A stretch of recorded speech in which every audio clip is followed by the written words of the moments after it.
बच्चों, आज की क्लास में हम लोग प्रतिशत से संबंधित उन महत्वपूर्ण प्रश्नों को हल करेंगे जो प्रतिवर्ष एनएमएमएस की परीक्षा में आते हैं। प्रतिशत में हम ऐसी आकृतियों के क्षेत्रफल बढ़ने या घटने देंगे जिनमें दो भुजाएं होती हैं, मतलब लंबाई चौड़ाई, चाहे वो आयत हो चाहे वो वर्ग हो, या वो त्रिभुज हो जिसके क्षेत्रफल में आधार और लंबाई हो लंब होता है।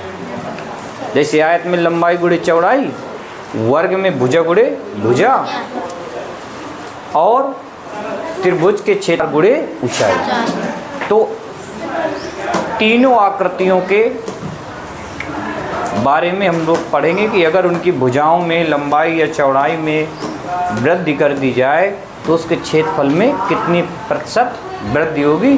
तो हम इसको करेंगे शॉर्टकट तरीके से, आसान विधि से, कि 1 मिनट में ही, 1 मिनट से कम में 20 या 25 सेकेंड में पूरा प्रश्न हल हो। बाकी इसको लॉन्ग विधि भी है, लॉन्ग विधि हम आपको बता देंगे, लेकिन पहले इसकी पढ़ते हैं शॉर्ट विधि, ताकि प्रश्नों को आसानी से किए कर लें और समय हमारा बर्बाद ना हो। देखिए, यदि एक आयत की लंबाई 10% बढ़ा दें, लंबाई में कितनी वृद्धि कर दें, 10%, और चौड़ाई में 5% की वृद्धि कर दें, तो उसके क्षेत्रफल में कितने प्रतिशत की वृद्धि होगी। ठीक है, तो आपको कुछ नहीं करना है, सीधे लंबाई धन चौड़ाई धन लंबाई चौड़ाई बटे 100, ये हो गया क्षेत्रफल में वृद्धि। क्षेत्रफल में वृद्धि क्या किया, लंबाई चौड़ाई प्रतिशत है, और धन लंबाई और चौड़ाई में जो प्रतिशत है, अब बटे 100 और बाद में लगा दिया प्रतिशत। अगर घटा दी गई है कोई भुजा तो यहाँ ऋण की रख देंगे, और अगर प्लस की गई है तो दोनों धन की हो जाएगी। दोनों ऋण की हैं तो दोनों, जैसे कमी कर दी जाएगी तो दोनों की जगह ऋण ऋण के रख दिए जाएंगे, दोनों की जगह, इसकी जगह इसकी जगह। अगर एक में कमी की जाएगी तो एक की जगह माइनस कर रख दिया जाएगा। तो इस वाले में क्या है, 10% की वृद्धि हुई है लंबाई में और 5% की चौड़ाई में, तो x की जगह रख दे 10। अब बड़ा है, बढ़ी है लंबाई चौड़ाई, तो जब बढ़ी है तो फिर प्लस का आएगा, y की जगह 5 प्लस 10 गुणे 5 बटे 100 हो गया। तो यहाँ क्या आ गया, 15 धन 0 0 कट गए, यहाँ आ गया 5 बटे 10, 15 धन 5 में 10 का भाग देंगे, भाग जाएगा ना, हाँ, दशमलव लगाएंगे तो 0.5 आ जाएगा। कैसे पढ़ाई पढ़ते हो प्यारे बच्चों, तो आ जाएगा 15.5%। क्षेत्रफल में कितनी वृद्धि हो गई, 15.50% वृद्धि हुई। ओके, इसको नोट करिए। अगला प्रश्न है, यदि एक आयत की लंबाई 10% बढ़ा दें तथा चौड़ाई 20% घटा दें, तो उसके क्षेत्रफल में किसके आयत के कितने प्रतिशत वृद्धि या कमी होगी, कितने प्रतिशत वृद्धि या कमी होगी। तो ये ध्यान रखना है कि ये लगेगा वही फार्मूला, अगर माइनस में आ जाएगा तो कमी होगी और प्लस में आ जाएगा तो वृद्धि होगी, तो वही लगा देंगे। देखिए कौन सा फार्मूला है, बताइए कोई, अभी अभी किया है, x प्लस वाई प्लस, ये आ गया, ठीक, ओके। अब x का मतलब लंबाई, तो धन की है कि ऋण की, क्योंकि बढ़ा लिखा है, तो इसकी जगह आ जाएगा धन का 10 हो गया। y क्या है? अब चौड़ाई घटी है, 20% घटा दें तो यहाँ आ जाएगा माइनस का 20। ओके, फिर ये धन का साइन आ गया, चिन्ह आ गया। फिर x की जगह क्या आएगा? 10। y की जगह माइनस 20, क्योंकि 20% कमी की गई है। अब बटे 100 कोष्टक में बंद। देखिए 20 10 ऋण 20 तो आ जाएगा ऋण का 10, 0 से 0, 0 से 0 कट गया। अब ऋण 2 में 1 का गुणा तो ऋण का 2, कितना आ गया? ऋण का 12%। अब बताइए घटे क्षेत्रफल में वृद्धि हुई कि घटी हुई? घटा की कमी हुई ना, तो वो पूछेगा कि क्षेत्रफल में क्या हो रही है?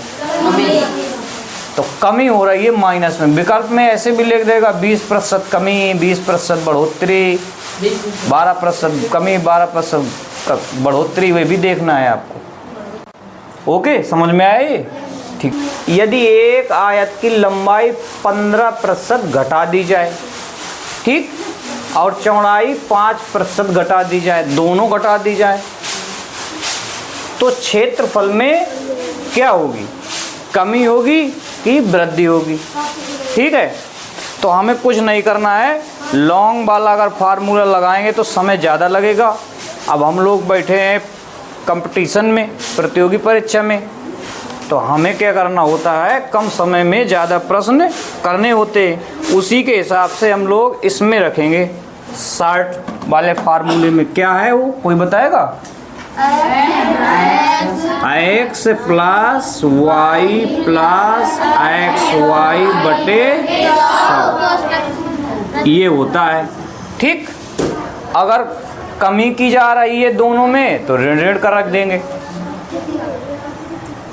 अब प्लस अगर हो रहा है तो दोनों में धन धन का रख देंगे। एक में ऋण कमी की गई होगी तो एक की जगह ऋण का रख देंगे।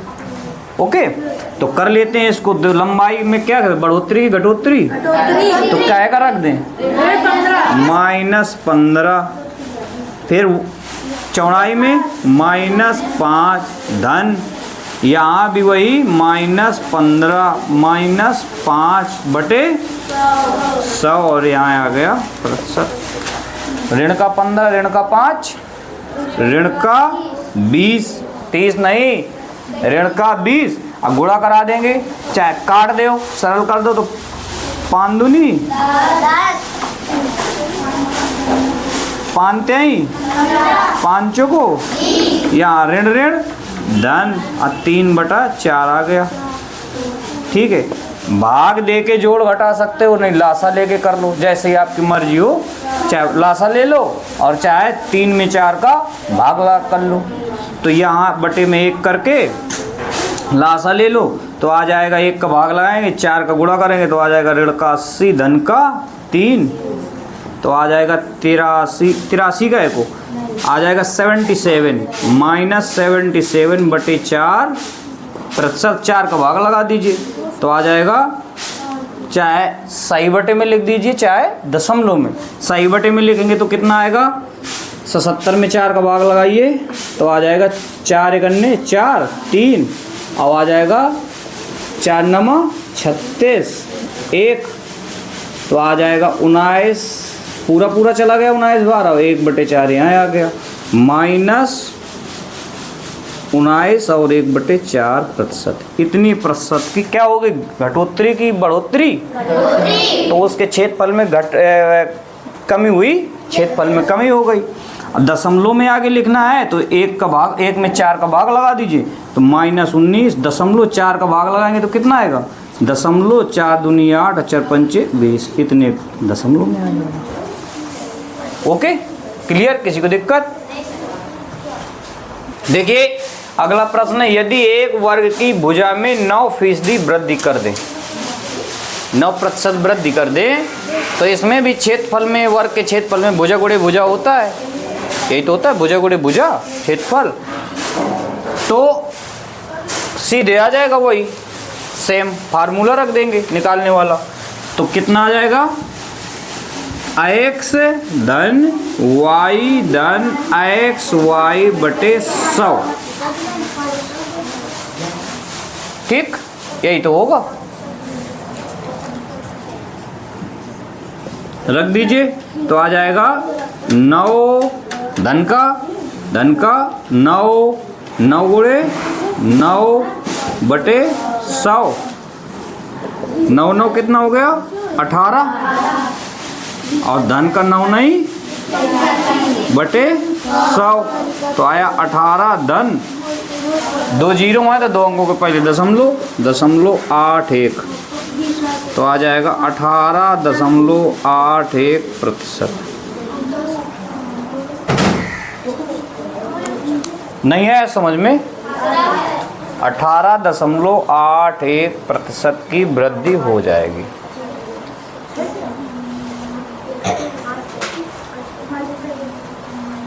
ओके, किसी को दिक्कत? एक त्रिभुज का आधार 15% बढ़ा दिया जाता है और इसकी ऊंचाई 5% घटा दी जाए तो क्षेत्रफल में कितने प्रतिशत वृद्धि होगी? इस सूत्र x धन y धन x y बटे 100 प्रतिशत। x की जगह 15% बढ़ा दिया जाए तो धन का 15% और 5% घटा दिया जाए तो -5 धन 15 गुणे -5 बटे 100 प्रतिशत। 15 में -5 घटाएंगे तो 10 आएगा, 10 धन।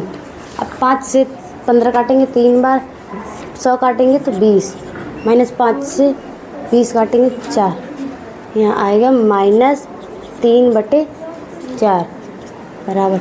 अब इसमें 10 बटे में 1 लिख सकते हैं। अब इसमें लासा लेंगे, 4 का लासा, 4 कम 4 10, 4 कम 4 4 करेंगे। अगर 40 - 3 बराबर 40 में 3 घटाएंगे तो 37 बटे 4। 37 में 4 का भाग लगाएंगे, 36.25%। 9.25% आ रहा है, 9.25 आ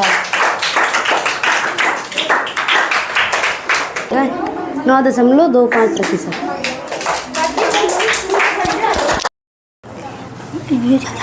यदि एक वर्ग की भुजा में 5% कमी कर दी जाए तो उसके क्षेत्रफल में कितने प्रतिशत कमी हो जाएगी? इसका सूत्र x प्लस x y बटे 100।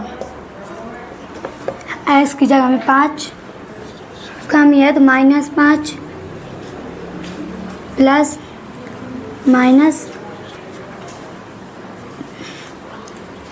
-5 प्लस x की जगह 5 -5 बटे -5 माइनस का 10 प्लस 5 से 5 को 5 दूनी 10 0 5 को 20 1 बटे 4 एलसीएम लेंगे 1 4 4 से 1 गुणा कराएंगे 10 को 40 प्लस 4 कम 4 1 39 बटे 4 39 4 नाम 36 2.0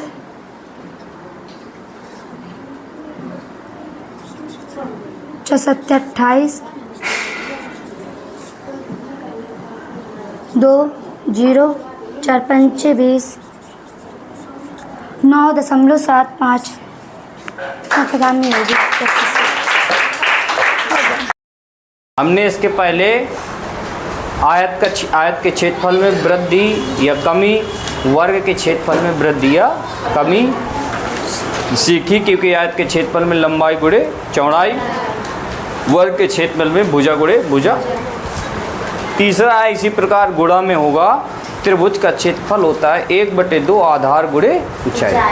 बस इसमें 1/2 होता है, वही गुणा उनमें जो उनमें होता है वही इसमें बस 1/2 होता है। तो गुणा में है तो सेम यही फार्मूला जो हमने उनमें सीखा है वही फार्मूला इसमें लग जाएगा। अब बात ये आती है कि आधार गुणे ऊंचाई 1/2 आधार गुणे ऊंचाई, तो आधार किसको माना जाए और ऊंचाई किसको माना जाए। तो देखिए इस प्रकार त्रिभुज दिया है, कैसा भी दिया हुआ है, ये त्रिभुज दिया है ए बी और सी।